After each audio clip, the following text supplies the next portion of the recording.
안녕하세요. 아이디어를 실제 제품으로 만들어주는 전문가 아이디어 메이트입니다. 제가 카페에서 커피를 한 잔 마시고 왔는데요.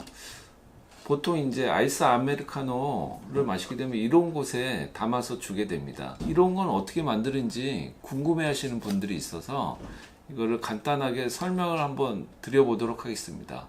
자, 그러면 함께 보실까요? 진공 성형으로 만듭니다. 여기 보시면 같이 이 PET인데 이런 거는 뭐 도시락처럼 생겼죠. 간단하게 이런 구조로 되어 있는데요. 이런 경우는 겟도밭이라고 해서 이 진공 성형하고 이 만드는 방법이 비슷한데 이제 세부적으로 들어가 보면은 좀 차이가 있습니다. 여기서 보시면은 이런 컵 같은 경우는 이제 진공 성형으로 만든다고 말씀을 드렸는데요. 이 진공 성형은 몇 가지 특징이 있어요. 이 겟도바시랑 좀 구분이 좀 필요한데요. 이런 PET를 우리 일상생활에서 많이 접할 수가 있는데 스타트업이 어떤 제품을 만들 때 실질적으로 활용하는 부분은 포장대를 만들면서 많이 이제 접하게 됩니다. 이 포장대를 만들면은 서울 같은 경우는 을지로 방산시장에 가보면은 이런 걸 많이 만들어주는 업체가 있습니다. 이 업체분들과 이제 미팅을 하게 되면은 우선 듣게 되는 말이 이런 거 제품을 이제 뭐 포장하는 데 있어서 진공 성형이나 겟도바시로 해야 된다. 이런 말을 많이 듣게 됩니다. 이제 이 간단하게 구분을 해보면은 이 겟도바시는 이 보시는 것처럼 이 형상이 조금 더 간단한 것을 만드는데 사용됩니다. 여기 보시면은 뭐 그냥 네모난 도시락에 약간 뭐 물건을 넣을 수 있는 뭐 형태로 되어 있죠. 근데 이제 이거 같은 경우는 이렇게 둥그런 모양의 여기 돌기 같은 게 또 나와 있고요. 측면에 이 글자 같은 게 새겨져 있습니다. 그러면 이제 이 컵 뚜껑을 어떻게 만드는지 설명을 드리면 진공 성형의 특징을 쉽게 알 수가 있는데요. 이 진공 성형은 겟도바시보다 좀 더 복잡한 걸 만든다고 말씀을 드렸는데요.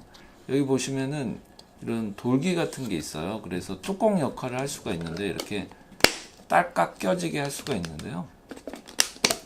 이 돌기를 만들기 위해서는 이런 경우는 이제 겟도바시 같은 경우는 금형이 이제 상하로 열리면서 쉽게 만들 수 있는 제품인데 이런 경우는 상하로 열리면은 여기에 딱 걸리게 되어 있습니다. 그래서 이런 거는 겟도바시로 만드는 게 아니고 진공 성형으로 만들게 됩니다.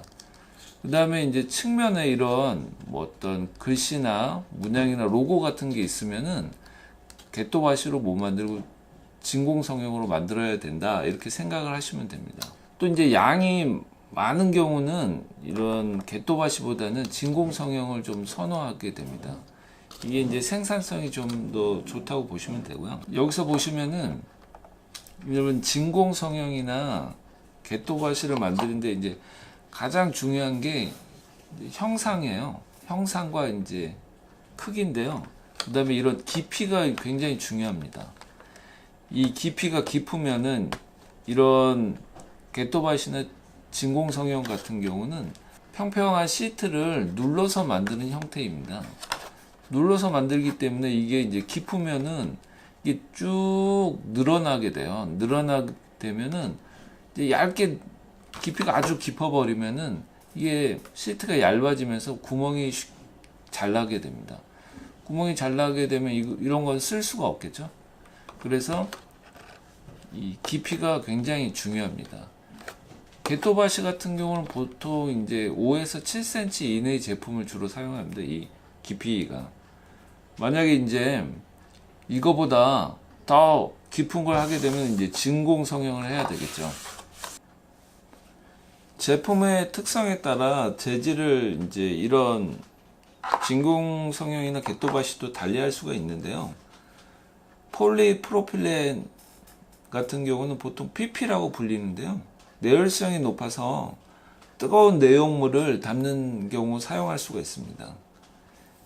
폴리스티렌 같은 경우는 이 열과 충격에 약하긴 하지만 이 성형성이 매우 좋습니다. 그래서 뭐 PP로 안 되는 경우는 이 폴리스티렌으로 하시면은 PS라고 보통 부르죠. PS로 하시면은 이 성형이 잘 되는 경우가 있습니다. 이 PET 같은 경우는 이 지금 표면이 굉장히 투명한데요.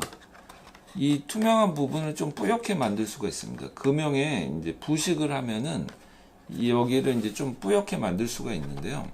근데 이제 이런 진공 성형이나 게토바시 같은 경우는 금형에 이렇게 밀착이 딱 돼야지 그런 효과를 좀 내기가 좋은데 균일하게 밀착이 되지 않는 경우가 많습니다. 그래서 이게 뭐 된 곳이 있고 안 된 곳이 있다고 해서 이거 완전 불량이라고 그 판단 내리면 좀 안 되는 게 이 특성이 제조 방법 자체가 한계입니다. 게토바시와 이 진공 성형은 이 성형 깊이가 매우 중요합니다. 이게 이제 왜냐면은 시트를 눌러서 만드는 것이기 때문에 이 깊이가 깊으면은 찢어지거나 구멍이 나게 됩니다. 그래서 이 성형 깊이가 너무 깊지 않도록 구조를 좀 만들어주는 것이 좀 필요하고요. 또 시트가 이렇게 늘어나면서 색깔이 하얗게 변하는 백화 현상이 일어나기도 합니다. 진공 성형이나 게토바시를 할 때 여기를 이제 모양에 따라 절단을 하게 되는데요. 이 절단면의 위치가 굉장히 중요합니다. 보통은 이제 칼날이 설치되어 있는 목형을 가지고 이제 자르게 되는데요. 뭐 이런 걸 도무송이라고도 합니다. 이걸 자르는 위치가 중요한데 만약에 얘처럼 이런 곳에 있으면은 칼날이 이렇게 위에서 딱 눌러주면서 잘라지게 되는데 공간이 떠 있으면은 잘 안 잘라지게 되겠죠. 그러면 뭐 이걸 받쳐줄 수 있는 지그 같은 걸 만들어야 되는 경우도 생기게 됩니다. 양이 많은 경우는 프레스 금형을 만들어서 자동화하는 경우가 많습니다. 의외로 이런 진공 성형을 통해서 만드는 것은 외기 환경의 영향을 좀 많이 받는데요. 날씨가 춥거나 더우면은 금형의 온도가 영향을 받아서 또 압력까지 또 같이 영향을 받습니다. 그래서 이 성형을 하는데 좀 어려움이 따를 수가 있습니다. 그래서 균일한 온도에서 할 수 있도록 공장 환경을 좀 만들어주는 게 필요합니다. 자신이 사용할 수 있는 재료를 확인하는 게 좀 필요한데요. 이런 PET 같은 경우는 투명한 게 이제 보편적으로 많이 쓰이고 있는데요. 그래서 이런 원재료를 구하는데 크게 문제점이 없습니다. 근데 이제 이 PET에 내가 이제 색상을 넣고 싶다. 이렇게 되면은 발주 수량이 어느 정도 받쳐줘야 됩니다. 그래야지 이제 원단을 만들 수가 있는데요. 뭐 PP나 PS나 뭐 이런 원료 같은 경우는 다양한 색상을 이미 이제 존재하기 때문에 쓰기도 좋고 또 색상을 만들기도 좋습니다. 그래서 뭐 소량 생산에 좀 적합하다고 볼 수가 있습니다. 이 원재료 특성을 좀 알고 색상이 들어가는 경우는 그런 걸 미리 사전에 확인을 좀 해줘야 합니다. 여기 보시면은 글씨를 볼 수가 있는데요. 뭐 일본어도 있고 영어도 있고 한글도 있는데요. 이 재활용 표시가 각 나라마다 다릅니다. 그래서 만약 이제 해외 수출을 염두에 두고 있다. 그런 분들은 이렇게 각 나라 표기 방법을 한꺼번에 이제 만들어 놓으면은 뭐 수출하는데 굉장히 편리하겠죠. 여기 보시면 뭐 1번 PET라고 쓰여 있는데요. 이 숫자는 용기 이제 재질을 나타냅니다. 뭐 1번은 페트고요. 뭐 5번이다. 그러면은 PP, 뭐 6번이다. PS 이렇게 각 플라스틱 재질을 표기를 하고 있습니다. 게토바시와 진공 성형을 만들기 위해서 이제 염두에 둬야 하는 부분이 있는데요. 이 형상을 만들 때 여기 보시면은 이렇게 부드럽게 곡면으로 넘어간 걸 볼 수가 있습니다.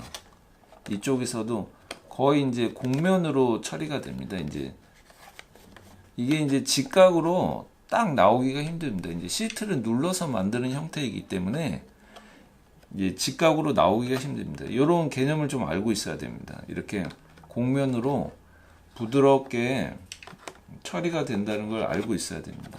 여기를 막 어떤 거를 부품으로 쓰는데 직각으로 딱 나와서 만들어야 된다. 이렇게 되면 굉장히 이제 어렵습니다. 여기서 보시면은 이제 이게 두께가 뭐 0.3T, 0.5T 이 두께가 이제 많이 두껍지는 않습니다. 그러면 힘을 받지를 못하겠죠. 뭐 힘을 받게 하기 위해서 이런 구조를 만들어 줍니다.